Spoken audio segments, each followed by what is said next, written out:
जो गरीब है आज उठने की कोशिश कर रहे हैं।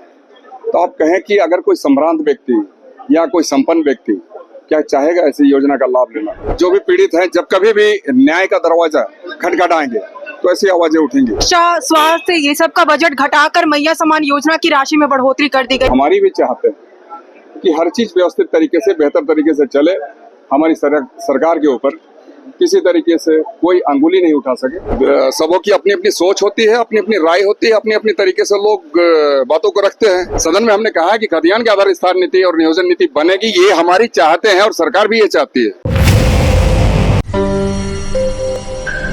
जो भी मांगे रखनी है या फिर बातें रखनी है तो निसंदेह उचित फोरम पर रखनी चाहिए। और हमारी सरकार जो है, हेमंत जी की सरकार काफी गंभीर है, इन सारे विषयों को बेहतर तरीके से समझती है और गंभीरता पूर्वक काम भी करती है और ये आने वाले दिनों में भी दिखेगा। स्टूडेंट सबूत पे सबूत दे रहे हैं, ये सबूत मान्य नहीं किया जा रहा। इसलिए मैंने कहा कि हर एक चीज का अपना एक दायरा होता है, उस दायरे में रहकर काम करनी चाहिए और उचित फोरम में रखनी चाहिए बातों को। और हर एक चीज का समाधान होता है, ऐसा नहीं है कि किसी चीज का समाधान नहीं होता। भैया सब मिलने जाएंगे वहाँ पे? जी बिल्कुल। क्या उस तरीके से सर हमने यही कहा कि हमारी भी चाहते हैं कि हर चीज व्यवस्थित तरीके से, बेहतर तरीके से चले। हमारी सरकार के ऊपर किसी तरीके से कोई अंगुली नहीं उठा सके, हम ये चाहते हैं। मैया की बात हो रही है तो वही विपक्ष कह रहा है कि पहले आपने कहा सबको देंगे, अब आप ये पेपर लाओ, वो पेपर लाओ, बातें हो रही है। नहीं देखिए सर, सबको कहने का ये मतलब है कि जो हमारे यहाँ के जो लोग हैं, जो आज खड़े होने की कोशिश कर रहे हैं, जो गरीब है आज उठने की कोशिश कर रहे हैं, तो आप कहें कि अगर कोई संभ्रांत व्यक्ति या कोई संपन्न व्यक्ति क्या चाहेगा ऐसी योजना का लाभ लेना? तो इसलिए हमारे इस अभिभाषण में भी लाया गया कि सभी, मतलब जो गरीब जो लोग हैं। क्या सर? पहले तो ये बैरिकेडिंग नहीं था। नहीं, बैरिकेडिंग की बात नहीं है सर। बैरिकेडिंग अच्छा ये बताइए, आज जो योजना की शुरुआत की जा रही है तो किसके लिए की जा रही है? गरीब जन के लिए की जा रही है ताकि वो अपने पैरों पर खड़ा हो सके। किसी संपन्न व्यक्ति को क्या खड़ा करने की आवश्यकता पड़ेगी क्या? अमित जी, एक और सवाल है, पिछली बार सरकार में आपने मैया सम्मान की बात सही है, लेकिन उसके बाद जो वहाँ विपक्ष के लोगों ने कहा कि बाबू सम्मान की भी बात की जा रही है। जो रोजगार आप लोग नहीं दे पाए, वो लगातार इंतजार में है कि अब उनको जो आप लोगों ने वादा किया था कि बेरोजगारी बढ़ेगा। सर देखिए, हर एक चीजों पर, जिस चीज पर भी हमारे हेमंत जी ने अंगुलियां रखी है, तो वो तमाम चीजों को हमारा ये प्रयास होगा, सरकार का एक प्रयास होगा कि आने वाले दिनों में व्यवस्थित तरीके से वैसे चीजों को निपटारा किया जाए और बेहतर चीज आने वाले दिनों में दिखेगी। ऐसे हम भी इच्छा जाहिर करते हैं। सबसे बड़ा सवाल है जो कई गरीबों के हक की बात है, जिस पर आज तक आवाज नहीं उठा, अब दिख रहा है कि आवाज ये उठ रहा है, सहारा पीड़ितों को लेकर। सर पीड़ितों को लेकर, चूंकि पीड़ित हैं और ऐसे जो भी पीड़ित हैं, जब कभी भी न्याय का दरवाजा खटखटाएंगे तो ऐसी आवाजें उठेंगी। तो सहारा पीड़ितों को लेकर सरकार क्या बेहतर कार्य करने जा रही है, कुछ काम करने जा रही है?